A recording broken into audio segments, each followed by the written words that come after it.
Welcome to the Deep Dive. We're the place where we unpack complex subjects, find those surprising nuggets of knowledge. And today we're embarking on a really fascinating journey. It's into a philosophy that came from, well, an unexpected place. The intersection of science, rigorous science, and the unseen world. Our mission in this deep dive is to explore Spiritism. It's described as a profound philosophical and scientific doctrine. We'll be looking at it through the lens of its founder, Allan Kardec, and his key work, What is Spiritism? Now, you might have heard the term, maybe associate it with, dramatic Victorian seances, perhaps fortune-telling, but Kardec's approach, fundamentally different. We're going to try and cut through those misconceptions, give you a shortcut to understanding its core ideas, which are surprisingly quite logical. Exactly. We'll be looking at how this incredibly methodical thinker, and he really was methodical, applied rigorous observation. He looked at phenomena that, let's be honest, most people back then dismissed as just superstition. And in doing so, he laid the groundwork for a belief system that, well, it still influences millions of people around the world today. It's a compelling story, really. Inquiry, discovery, grounding the unseen in a very systematic way. Absolutely. And to really get Spiritism, we have to start with the man himself, its architect, Allan Kardec. His birth name was Hippolyte Léon Denisard Reveil, born in Lyon, France, 1804. And his life before Spiritism was firmly rooted in the academic, the scientific world, which makes his later path all the more remarkable, doesn't it? It really does. He had advanced degrees in letters and sciences, even a doctorate in medicine. Plus, he was a renowned linguist, fluent in German, English, Dutch too, I believe. He had this long, distinguished career in public education. He even took over managing his famous Professor Pestalozzi's school in Switzerland for a time. Wow, so a serious academic. Oh, completely. His background is key. He wrote numerous educational works, things like Plan Proposed for the Improvement of Public Education, a course on arithmetic, French grammar. He taught physiology, astronomy, chemistry, physics, all sorts. So this deep commitment to structured learning, to observation, to a clear, logical approach, that's the bedrock. It's what he later applied to Spiritism. Okay, so here's the pivot point, the bit I find really compelling. You have this man so grounded in science, logic.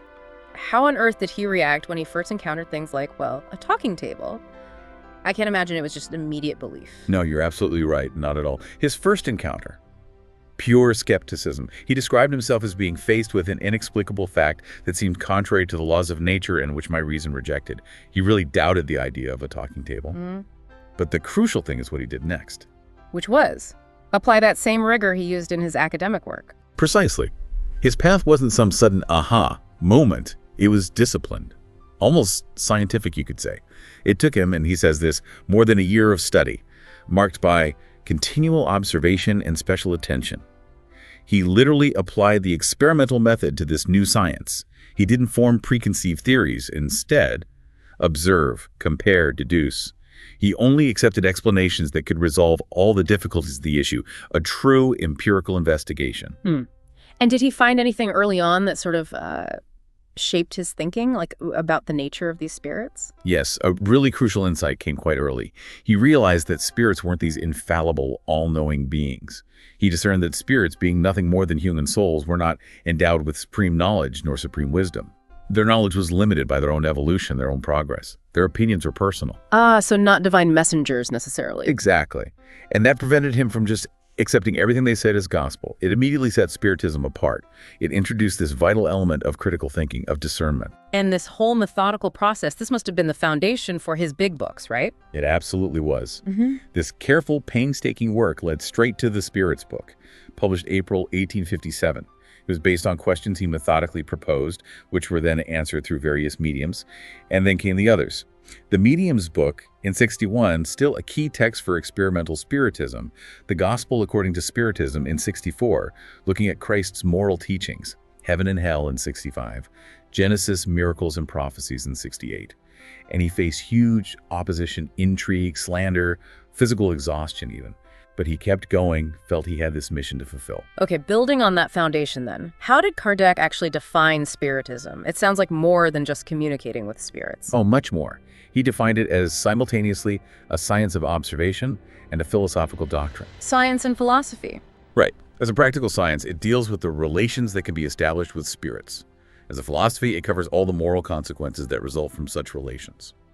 So, in essence, it's a science that deals with the nature, origin, and destiny of spirits and their relation with the corporeal world. It's a whole framework. Now, a quick clarification. We often hear spiritualism and spiritism. Are they the same thing? Why the different terms? That's a really important distinction. Spiritualism was, and sometimes still is, used more broadly for general belief in spirit communication. Kardec specifically adopted Spiritism to define his codified doctrine, to emphasize its unique scientific and philosophical framework, distinguishing it from, vaguer beliefs. It was about precision. Got it. So these spirits, they're not just wispy, undefined things in his view. Not at all. He's very clear. Spirits are not vague beings. They are souls of those who used to live on the earth or on other worlds, stripped of their corporeal envelope. So he argues, to deny spirits is essentially to deny the soul itself. And central to this, I think, is Kardec's idea of the paraspirit. Yeah. That's quite unique, isn't it? It's not just a ghost. Exactly. It's a critical concept. Yeah. Spiritism posits three essential parts to a human: the soul, the intelligent bit, the body, the material shell, and this paraspirit.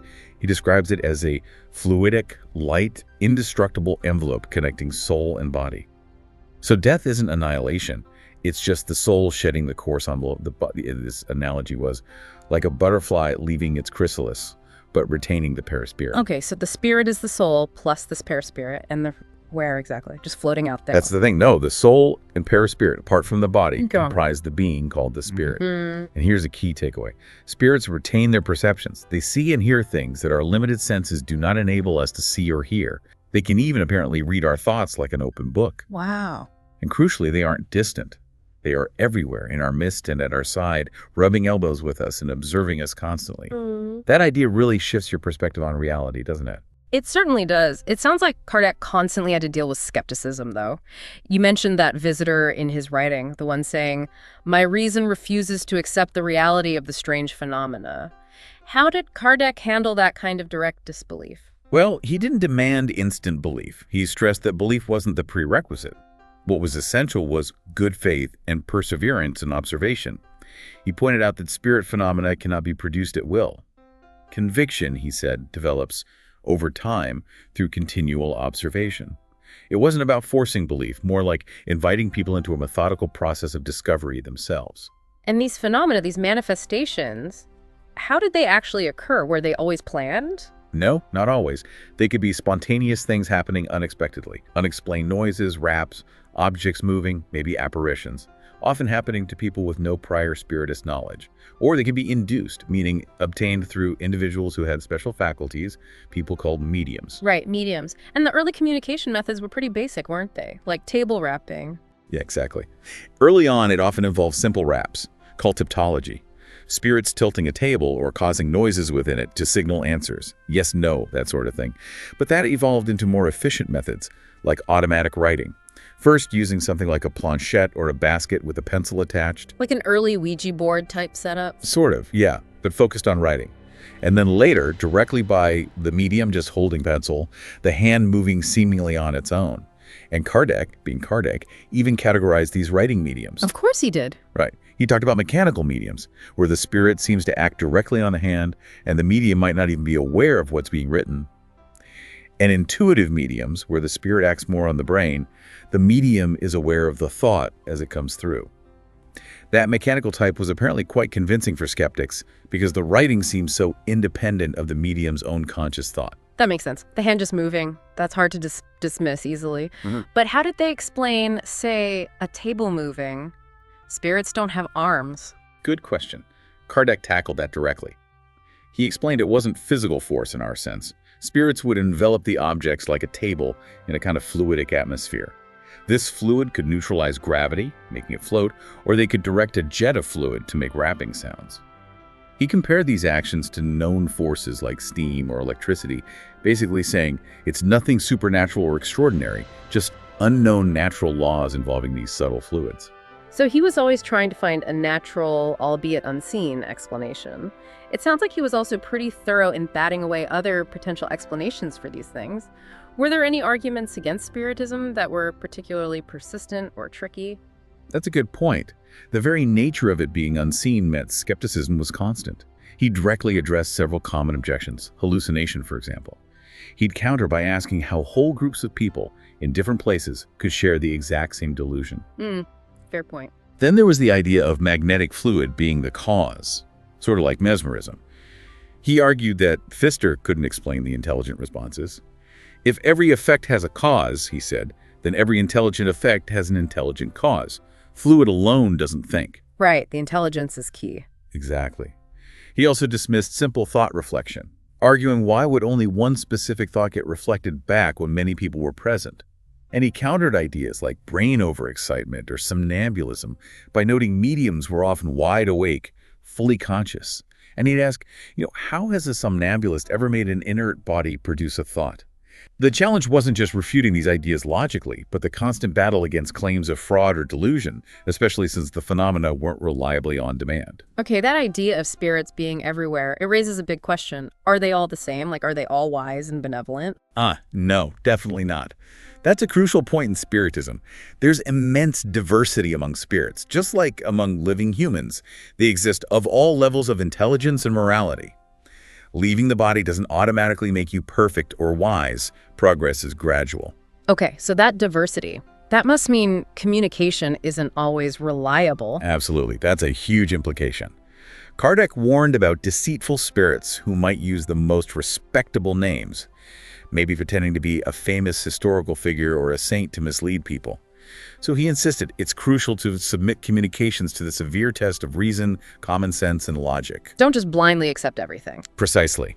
He believes serious spirits are attracted to serious, well-intentioned groups, while frivolous or malicious ones look for opportunities to trick or confuse. Discernment becomes a vital skill for anyone involved. And this need for discernment leads into something Kardec saw as a real danger in mediumship: obsession. What does he mean by that term? Obsession, in the Spiritist sense, is the unhealthy control or influence spirits can exert over mediums, or even just people in general. Kardec broke it down into 3 types, really. First, simple obsession. The medium is aware there's an undesirable spirit bothering them, and they want to get rid of its influence. It's annoying, but they recognize it. Okay. Then there's fascination. This is more serious because the medium is actually deluded. They believe absurd or ridiculous messages are profound truths, often because their pride makes them susceptible to flattery from the spirit. They resist any criticism. That sounds dangerous. It is. And the third type is subjugation. This used to be called possession. It involves actual physical coercion by malevolent spirits. It can neutralize the person's free will, causing them to make involuntary movements, say offensive things. But Kardec made a really key distinction here. He argued this is different from pathological insanity. It has an external spiritual cause, so it needs moral intervention aimed at the obsessing spirit, not just medical treatment for the person. That's a profound difference in approach. So if you're dealing with spirits, how do you tell the good from the bad, or the mischievous? Kardec offered guidelines. He said, good spirits never impose themselves. They provide counsel. They suggest, they advise, they don't command. Evil or lesser spirits, on the other hand, give orders and expect to be obeyed. Their influence often leaves you feeling drained, grueling, and tiring. But interestingly, he also linked it to the medium's own character. While the ability to be a medium might be independent of morality, he believed a medium's ability to attract good spirits and repel evil ones is due to his or her moral ascendancy. Your own moral compass acts like a filter. So personal responsibility plays a big role. A huge role. What about another tricky area? Mediums for hire. People charging money for seances or communications. How did Kardec view that? He, and Spiritism generally, strongly condemned it. The principle was that absolute disinterest is the best guarantee of authenticity. The moment money gets involved, the desire for profit can encourage faking it, charlatanism. Plus, the belief is that higher-order spirits, the ones you presumably want to hear from, cannot be solicited with the thought of being used to make money. They won't participate in a commercial transaction. So reliable, consistent communication on demand for payment, considered pretty much impossible within the doctrine. That makes sense. It preserves a certain integrity, I suppose. It sounds like putting these ideas out there wasn't easy. You mentioned opposition earlier. Was it significant? Oh, absolutely. Immense opposition, particularly from established religion. Really stark example. In 1861, in Barcelona, Spain, the church authorities confiscated 300 Spiritist books, including Kardec's, and held a public burning ceremony in auto de fe. Wow, book burning. That's serious. It is. It shows the level of hostility they faced. But Kardec, ever the strategic thinker, actually noted that this kind of persecution often backfired. It drew more attention to Spiritism, effectively popularizing it. Bad publicity was still publicity in a way. Fascinating. Okay, let's shift gears a bit. Beyond the phenomena, the communication, Spiritism seems to offer answers to some really big, fundamental philosophical questions. What's a major one? One huge one is the plurality of worlds. Spiritism teaches, based on spirit communications, that the many worlds traveling through space are peopled with inhabitants as is the Earth.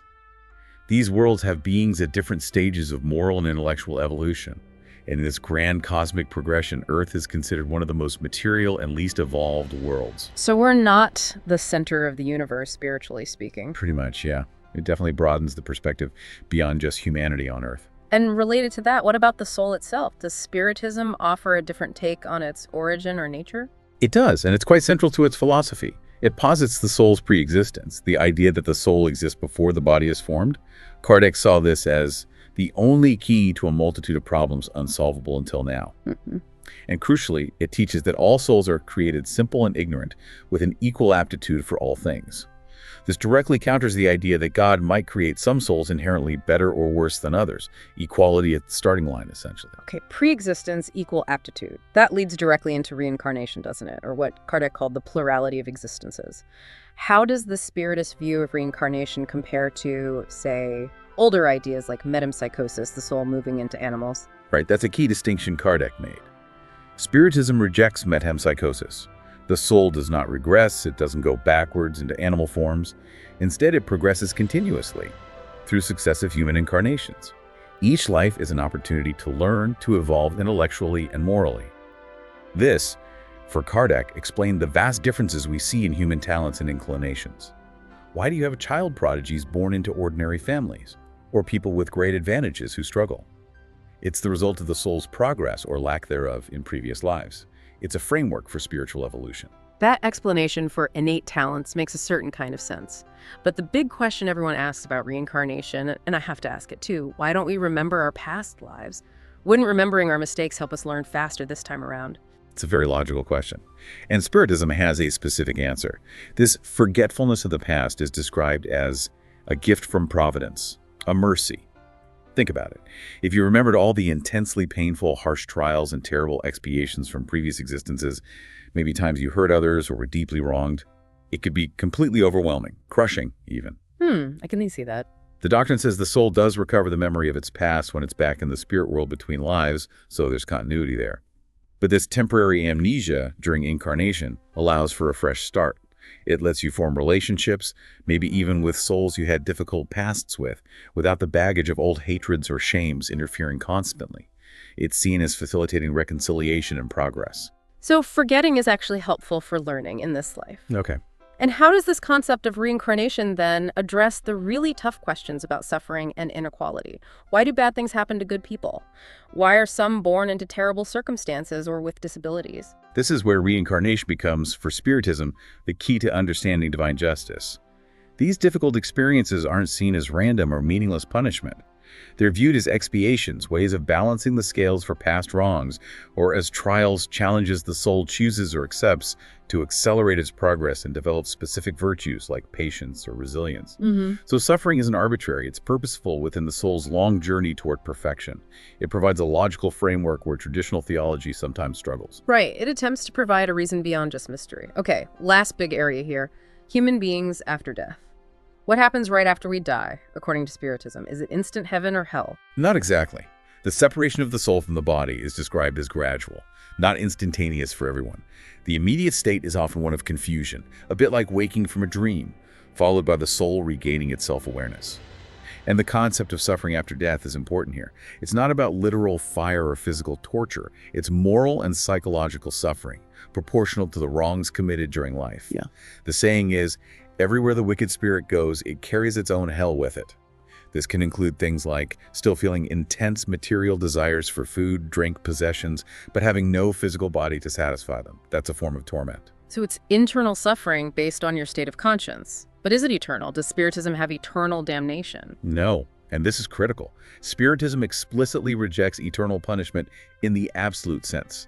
That idea, Kardec argued, contradicts God's infinite mercy. Instead, the length of the punishment depends on the improvement of the guilty spirit.